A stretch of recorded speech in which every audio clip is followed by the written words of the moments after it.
Bismillahirrahmanirrahim. Assalamualaikum warahmatullahi wabarakatuh. Innal hamdalillah nahmaduhu wa nasta'inuhu wa nastaghfiruh wa na'udzubillahi min syururi anfusina wa min sayyiati a'malina may yahdihillahu fala mudhillalah wa may yudhlilhu fala hadiyalah. Puji dan syukur marilah sama-sama kita ucapkan kehadirat Allah Subhanahu wa taala.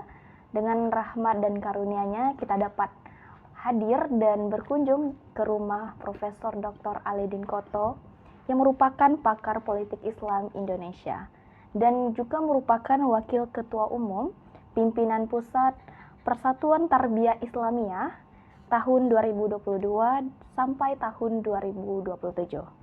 Juga merupakan Ketua Ikatan Cendekiawan Muslim Indonesia Provinsi Riau. Selawat dan salam tidak lupa kita hadiahkan kepada pucuk pimpinan umat Islam sedunia, yakninya Nabi Muhammad SAW. Baik sahabat Perti Riau TV, hari ini sudah hadir Profesor Dr. Alidin Koto yang membersamai kita pada kesempatan kali ini. Sebelumnya kita sapa dulu ya. Gimana ini Prof? Kabarnya hari ini Prof? Alhamdulillah baik. Alhamdulillah ya Prof, dalam keadaan yang baik. Berarti siap nih Prof untuk kita bisa berbincang dan berdiskusi mengenai sebuah polemik nih Prof. Ya insya Allah. Ya. Baik pemirsa, mungkin kita tahu ya bahwasanya ada sebuah polemik isu yakninya penolakan Ustadz Abdul Somad di Payakumbuh. Nah kita sekarang akan bertanya nih kepada Prof Alidin Koto mengenai polemik tersebut. Karena kita tahu ya bahwasanya Prof Alidin Koto ini adalah pakar politik Islam Indonesia.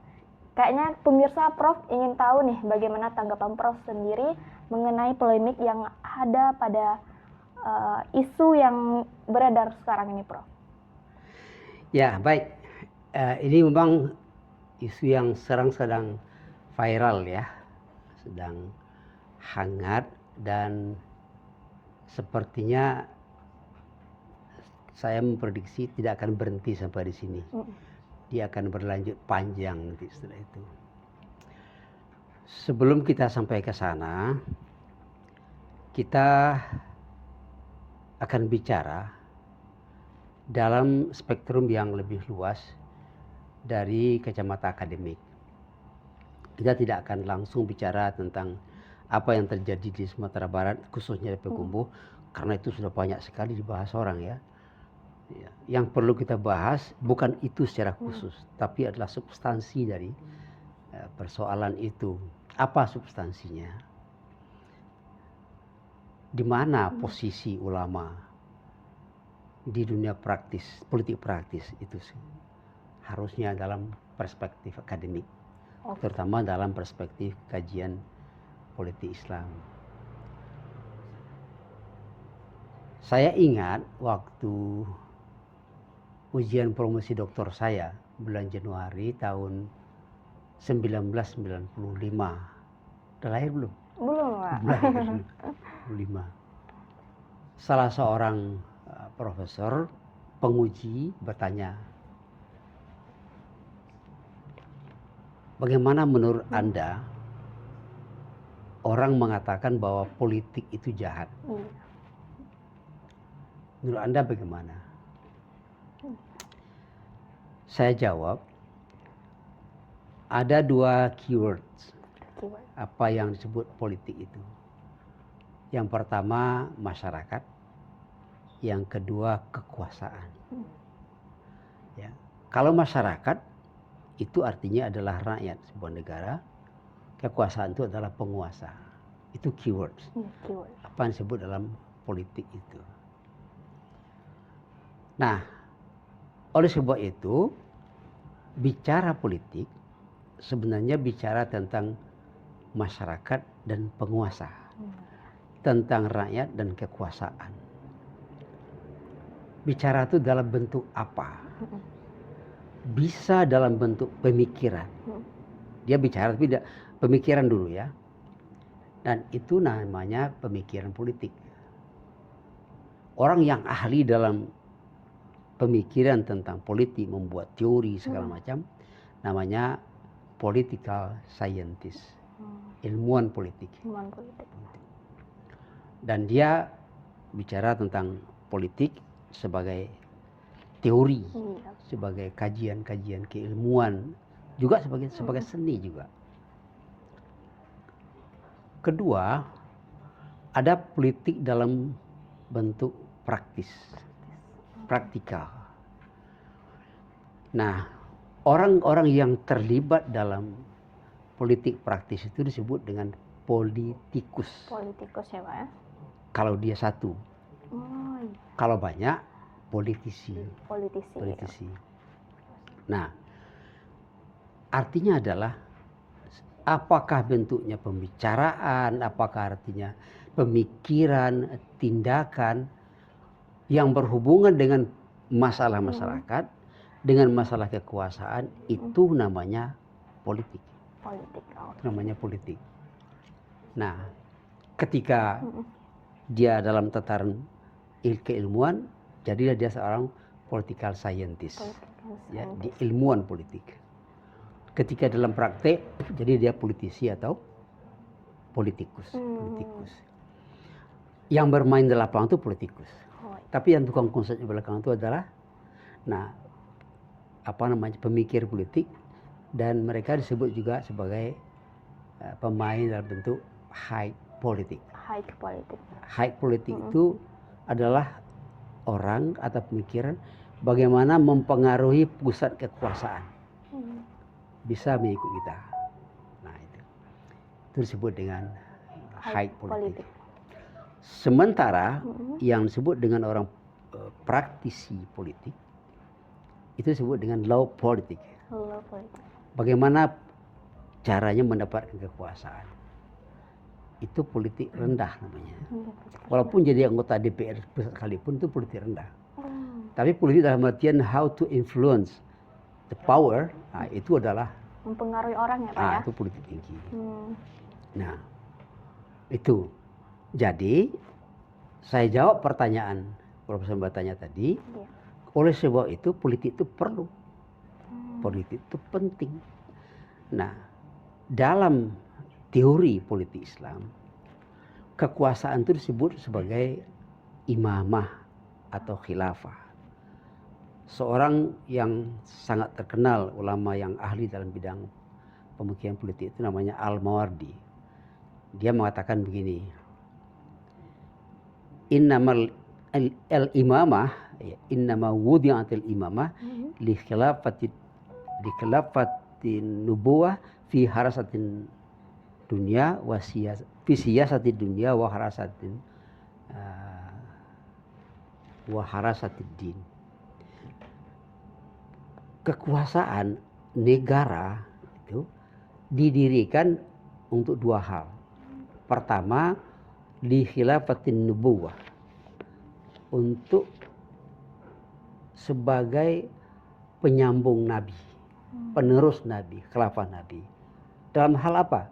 Yang pertama dalam hal memelihara agama, dan kedua dalam mengatur dunia. Jadi penguasa intinya dalam Islam itu adalah mengemban misi kenabian juga. Misi kerasulan apa?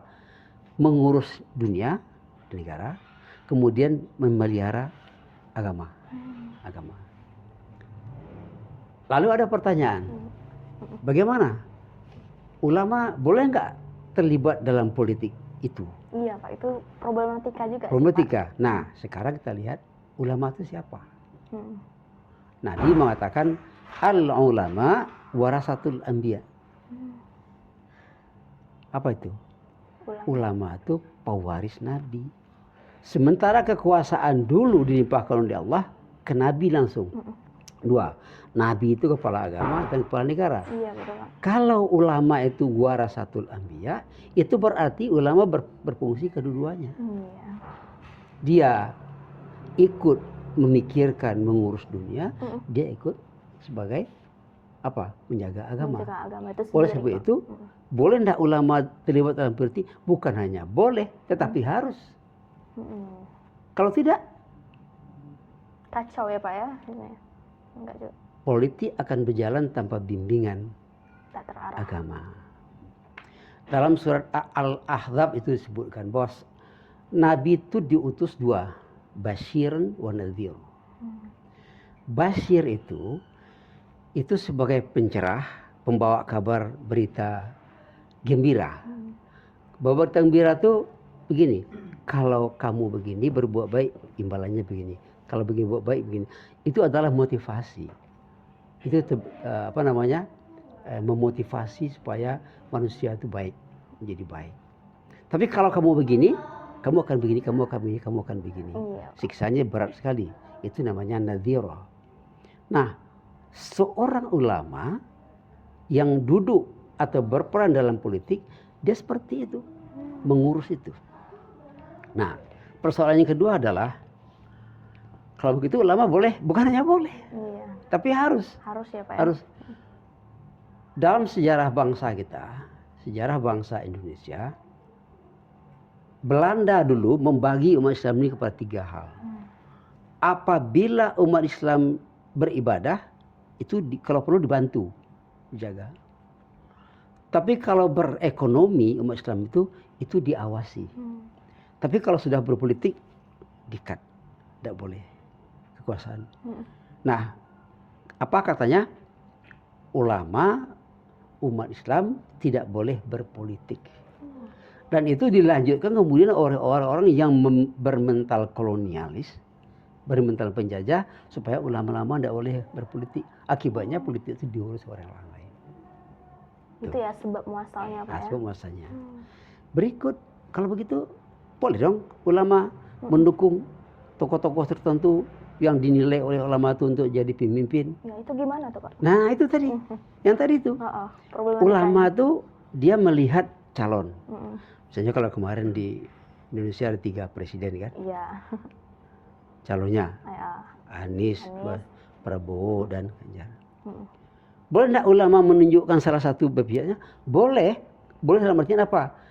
Kalau dia tahu kapasitas, kualitas dan integritas. Ya. Isitasnya enggak perlu dia tahu. Tapi yang integritas itu kan akhlaknya. Iya. Mana di antara yang bertiga itu menurut pengetahuan si ulama itu yang mendekati sifat Nabi. Siddiq, tabligh, amanah, fitnah, Nabi jajarannya jujur. Kalau diberi amanah dia diberi kepercayaan dia amanah, ya kan?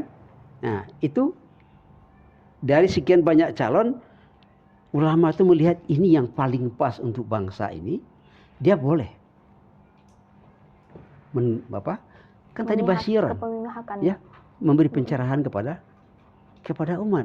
Ini, itu pendapat seorang ustadz, katakanlah, seorang ustadz, ya. Itu haknya. Dia bukan haknya, kewajibannya. Menurut saya, ijtihad saya, ini yang lepas. Nah, tetapi dia mendukung itu tidak boleh karena ada kepentingan. Untuk apa? Kepentingan untuk dirinya. Makanya boleh. Ustadz yang lain kalau boleh, apakah boleh? Yang lain menurutnya lain. Kalau menurut dia itu yang lepas, silahkan, selama dia tidak menumpangkan kepentingannya di situ untuk pribadinya itu boleh. Itu hak dia. Nah, saya melihat ada orang mengatakan kalau ulama ikut mendukung umat menjadi pecah belah. Iya, Pak. Karena umat tidak paham, dan memang umat ini tidak paham. Seakan-akan ini tidak boleh ulama mendukung. Jangankan dukung waktu Jelum presiden yang dulu waktu Jokowi kan? Iya, Pak. Wakil presiden siapa? Ketua Majelis Ulama malah. Dia bukan hanya mendukung, tapi dia sendiri yang langsung jadi calon. Apalagi mendukung. Boleh saja. Sementara dia tidak punya kepentingan di situ. Nah, ketika ada orang melarang ulama tidak boleh mengkampanyekan seseorang itu berarti membatasi kewenangan yang dimiliki oleh ulama, yang diberikan oleh Tuhan sendiri untuk dia melakukan haknya sebagai hak kewarganegaraan, hak sebagai khilafah. Itu salahnya. Itu yang tidak boleh. Yang tidak boleh itu ketika kita mendukung si A, kita jangan menjelekkan si B. Oh iya. Ketika kita menjelekkan si B, jangan menjelekkan si A. Ayo kita sama-sama menurut Misalnya menurut Pak Ustadz Gamal calonnya ini yang paling bagus dia, rasanya ini. Tapi menurut saya yang ini, ya boleh, silakan nanti. Nanti yang terakhir silakan ngeranya kepada. Jadi ulama itu menyajikan kalau ini makanannya, menunya isinya ini. Kalau ini menunya isinya ini. Nanti bagaimana? Nanti silahkan siapa yang memilih. Setelah duduk Iya, Pak. bersama, dipilih bersama, menyatu kembali. Itu ulama umat tidak akan pecah dengan cara. Cuma pencerdasan seperti ini yang kurang. Iya. Ya. Jadi itu pertama. Yang kedua memang kalau menurut dalam acuan dalam politik praktis dalam Islam itu, para yuris Sunni itu menjadikan praktek politik di masa Khulafaur Rasyidin sebagai acuan. Acuan ya, sebagai Pak, acuan. Jadi mereka melihat apapun yang dilakukan dia ikut para nabi. Dalam urusan umat, dalam urusan apapun kuncinya musyawarah. Musyawarah ya, Pak. Karena kita sekarang memilihnya pakai pemilihan langsung. Bukan terletak di ulamanya, tapi cara pemilihan itu nggak cocok dengan negeri kita, itu yang pecah belah. Jadi pemilihan langsung ini hanya cocok dilakukan untuk masyarakat yang sudah educated. Yang sudah terpelajar. Sudah terpelajar. Kalau masyarakat digiring-giring, itu berbahaya. Masyarakat yang belum terpelajar berbahaya. Kenapa? Karena para politisi berusaha membuat pengikutnya itu bodoh-bodoh. Iya, Pak ya. Ya. Terus kalau bodoh kan bisa digiring. Iya. Kalau enggak dikasih uang sedikit. Apalagi generasi muda, Pak. Jadi kalau dia generasi muda harus cerdas secara politik gitu. Nah, gitu dia. Jadi saya kira sudah paham apa yang saya maksud itu. Gonjang-ganjing segala macam itu dalam dunia masyarakat, ya. Apa yang kedua, kenapa dalam dunia politik mudah sekali orang berpecah belah? Ingat, dalam dunia politik itu orang bicara kepentingan. Iya. Semua orang punya kepentingan sendiri-sendiri. Kepentingan itulah yang membuat orang. Padahal acuannya dalam agama sudah jelas. Wa amruhum syura bainahum. Nah gitu. Jadi Pak, jadi intinya sekarang nih Prof, bagaimana sih posisi ulama itu di dalam politik praktis Islam? Bagaimana? Posisi ulama itu yang pertama, dia sebagai pencerah, pembimbing umat dalam politik. Yang kedua sekaligus dia bisa juga menjadi pemimpin langsung ulama, tapi dia tetap jangan melupakan keulamaannya di situ. Kan ada ulama setelah jadi pejabat dia, tapi memang ada susah memapakannya. Pada masa Muawiyah itu kan seorang ulama, seorang sahabat yang sangat cerdas, malah diakui oleh Nabi. Ketika dia sudah jadi khalifah, ulama lain datang, dia bilang, nahnul umara wa antumul ulama. Jadi dipisahnya antara ulama dengan umara, tapi bekerja sama.